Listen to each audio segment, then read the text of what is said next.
Hey, it's Jordan with Status Coup. Happy to be joined by Amanda. You live about an hour outside of Asheville, North Carolina.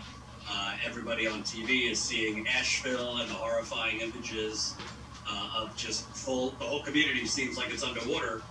But this is spread far and wide, Hurricane Helene's devastation in Asheville and further out. Can you describe, again, I think you're about an hour outside of Asheville. Can you describe what's going on where you are, what your neighbors are dealing with, the long lines for everything from gas to food? And it seems, despite what we're hearing for the media, FEMA and the federal government might not be doing as thorough of a job as we need. Absolutely. So I am in Forest City, North Carolina. We're in the foothills of mountains, about an hour from the center of Asheville. We did sustain a lot of damage, but it was mostly high winds. We do have some flooding, but our town has, it's most of it's remained. The people are doing pretty well. We do have to, gas is limited. We have to sit in line for about an hour, and then you may have a $20 or $50 limit on what you can get, which you just burnt sitting there for an hour. And that's if you can find it. Like I said, we're fortunate we have gas. But around us, at every county, oh my goodness, the damage is devastating.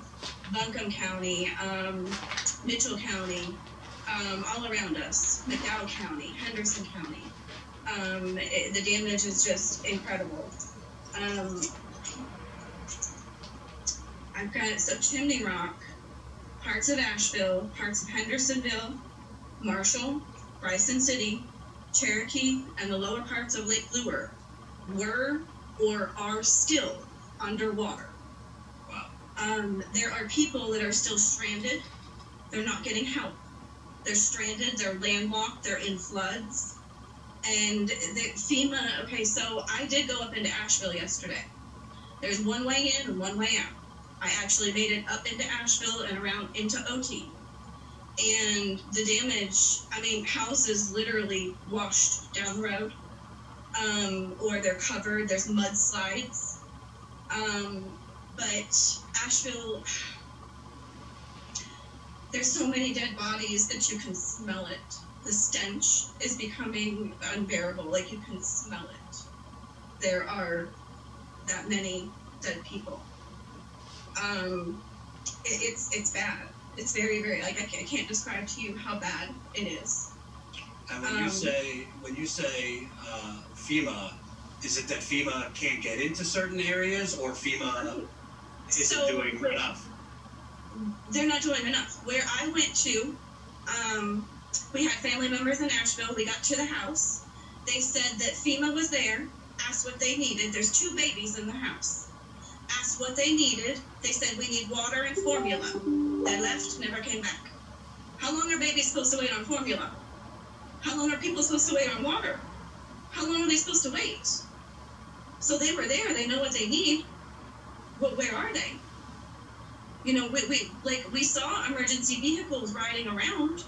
We had to get into Asheville. We drove over live power lines and under fallen trees to get to our family members. The people are helping the people. The people are helping the people. But here's another problem. So they're telling people to donate to FEMA, not to bring supplies in, to donate to FEMA, and FEMA's got it under control. That is not the case. FEMA does not have it under control. Like I said, there are literally people still in floods right now that cannot get out. There are people the people that did survive, they are in shock, they are traumatized, they watch their family members, they watch their neighbors die. We need help, desperately. In addition to the horrifying images of the dead bodies and the smell that you described, it sounds like there's also a lot of people still trapped. Yes, that's a big problem. Okay, so there are people, the Fairview, North Carolina fire chief is turning away private helicopters that are trying to come in and help. everybody that they're turning help away. The people are trying to help, and our help is being turned away. I don't understand what is going on, but it is not okay. We still have people trapped. FEMA does not have it under control, and we need help. Talk about you living about an hour outside, so you're not in the worst of it, but you said that there's long lines for gas and other things. Talk about how it is in your area and other areas as far as power, gas, food, etc. So we were without power for 3 days, and we were the fortunate ones that got it on in a few days. We did have water because we were in the cities. The water was still working.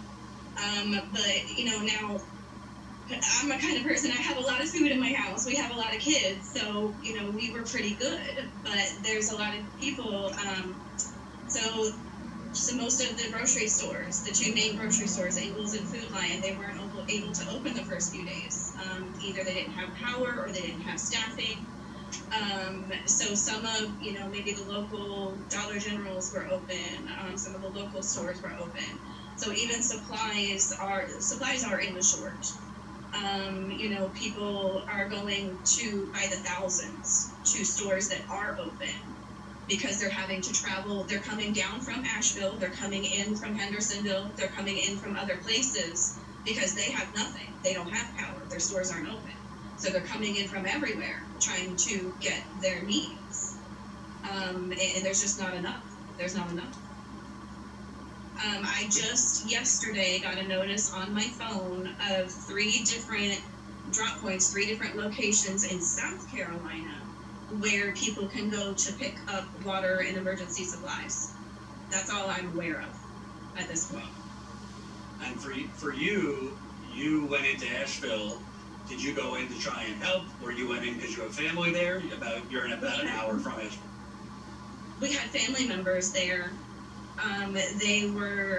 They literally, so across from, they're just down the road from the VA in Asheville. There was a huge apartment complex from them. So, I mean, the apartment complex was underwater. They literally watched multiple neighbors die. One was hit by a tree, others were washed away. Literally, the house was floating away with people in it. They are in shock. They are traumatized. We went in to get family members out, and thank God we did. We barely made it to them. It was a miracle, but we did. And can you kind of talk about, because obviously in the case of these hurricanes, which are coming rapid and much worse in recent years, obviously people in Florida tend to, I don't know about be prepared, but at least have a few days warning if their area is going to be kind of in the bullseye. Did your area, Asheville, I mean, maybe you thought you'd be affected, but did you think it was going to hit as hard there? No, not at all. We're nowhere near the beach. We're inland by a few states. So sure, we thought we were going to get some rain, tropical storm, wind. We were prepared for that. We were absolutely not prepared for the devastation that came. No, that kind of warning did not come. And here's another problem that is currently happening. Our dams are in jeopardy. They have not been repaired the way that they need to be. Now all of the debris from the homes, from people, from everything is starting to put pressure on our dams. So there are still areas that are currently in danger of still possibly being flooded because of these dams. Yeah, absolutely. And then you have the issue of water contamination, which tends to happen in these types of situations. At the same time, I mean, it's like this, everything happens in threes. You have Hurricane Helene, then you look at Georgia, this chemical plant fire, which could be related to the hurricane. This plant fire had another fire during another hurricane a few years ago. So it just seems like right now, you turn on the internet, which most of you haven't had power, there's one disaster after the other. It doesn't seem like our government is really equipped to handle it. Or they are equipped, but they're prioritizing certain areas over others. Okay, so I heard a nasty little rumor that Tennessee just deployed 700 National Guard to Kuwait. Just after we were hit, when we still have people that haven't been found. There's thousands missing. If you go to certain platforms, there is picture after picture after picture of people that are missing and lost, and people looking for their family members. And it is not okay. It is not okay. Can you kind of talk about, obviously, the most important thing right now is, getting to people who might still be alive and are trapped. But in the coming weeks, months, even years, this is going to be a long-term recovery. I mean, this is going to be a struggle to recover whole communities that have been wiped out. I mean, I just don't understand where the help is. You say FEMA's taking care of this. Well, they made their presence and then they left. The people are trying to help the people and they're being turned away. So what are we supposed to do? And then they're telling, so Black Mountain is a suburb of Asheville. Black Mountain held a town meeting. The people were officially told, no help is coming. If you can get out, get out. There's one way out, 26 South. The supplies that are coming are going to be for the first responders that are still doing search and rescue. That's what their town told them to do. It's unbelievable. And by the way, I just looked up what you were referring to. So it does seem that Tennessee deployed some of its guard to Kuwait. Not sure why they did that, but there's been outrage over that. That deployment continued despite what's going on there. Yes, their own are drowning, and you deployed troops to Kuwait. Like, what is going on? And we all know, it's public. We know all the money that was just sent to Ukraine. Are you kidding me? How much money is it going to take to rebuild these mountains? And there's no amount of money that you can put on these people's lives. Like, what is going on? I don't understand. I mean, I'm an Air Force veteran. I'm a veteran. And this is not what I signed up for, I'll tell you that. Right. Let me read that just so people know. But anger over Tennessee Guards, MENA mission helping Israel amid hurricane havoc. The recent deployment of 700 soldiers from the Tennessee National Guard to the region has sparked outrage in the wake of Hurricane Helene. I'd like to ask you, obviously they're very different situations, but I actually got in touch with you through, you're related to Stella in East Palestine. Yeah. My family is Palestine. Yeah, she's a badass. I've been in her home, which is contaminated. But, one's a train blowing up cancerous, toxic chemicals. You could say that's not a natural disaster like this, but the bottom line is they're both disasters. And it seems the government, checks and boxes that showed up there in the short term, but are sweeping it under the rug. And from what you're telling me, FEMA's pretty inconsistent and unreliable there. Can you kind of talk about, obviously you spoke with your family and what the hell they've been going through in East Palestine. It just seems like whether it's corporations detonating toxic chemicals or massive storms, not to get into your politics, but it seems this is related to climate change. It just seems like all the disaster after disaster is happening, whether it's corporations causing it, whether it's the climate crisis, which I think is caused by corporations, and our government. People are just, if you're in the wrong city or the wrong town at the wrong place, the wrong place at the wrong time, good luck to you. The government's not coming to save you. Well, and that's what a lot of the talk around here is they want these mountains, they want this land for the resources. There are many resources here. And that's what the talk is. They want this land because they're not saving the people. So what is it that you want? So people there actually are suspect and kind of wonder, is this lack of a response that they feel because the government wouldn't mind people dying so that they can take the land? Wow. Yes, that is correct. Yes. We know the resources here. We know what's here. And tell people who don't know that area. Are we talking mining, oil?